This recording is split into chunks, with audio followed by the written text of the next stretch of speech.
तुल्यता संबंध के बारे में समझते हैं कि ऐसा संबंध हमारा तुल्यता संबंध कहलाता है यदि जो स्वतुल्य हो, सममित हो और संक्रामक हो। ठीक है, तो तीनों की कंडीशन होती है हमारी, क्या होती है हम यहाँ पे देखते हैं कि एग्जाम्पल के द्वारा।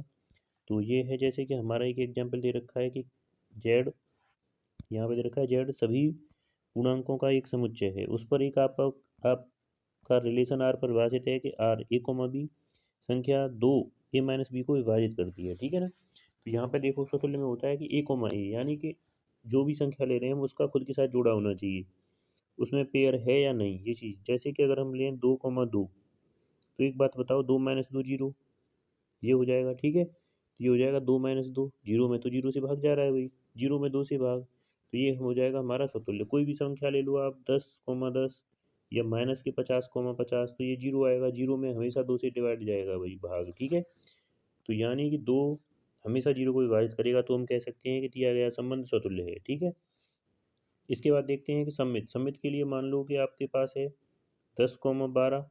ठीक है भाई, 10 में से 12 घटाएंगे तो -2 बचा, -2 में देखो 2 से डिवाइड जा रहा है।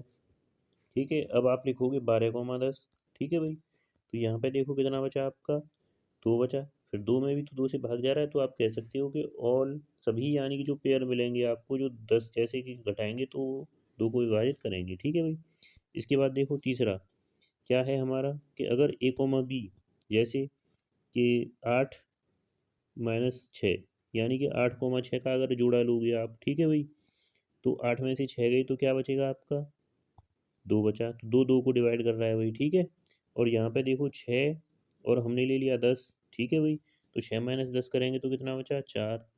ठीक है भाई, यहाँ पे ये भी इसको डिवाइड कर रहा है। अब देखो हम ले लें 8,10, 8 - 10 करोगे आप, तो 8 में से 10 गए, कितने बचे, माइनस का 2, 2 में इसमें भी देखो 2 से डिवाइड जा रहा है। तो हम कह सकते हैं कि ये संबंध एक कैसा हो जाएगा हमारा, तुल्यता संबंध, क्योंकि ये तीनों संबंधों को संतुष्ट कर रहा है। ठीक है,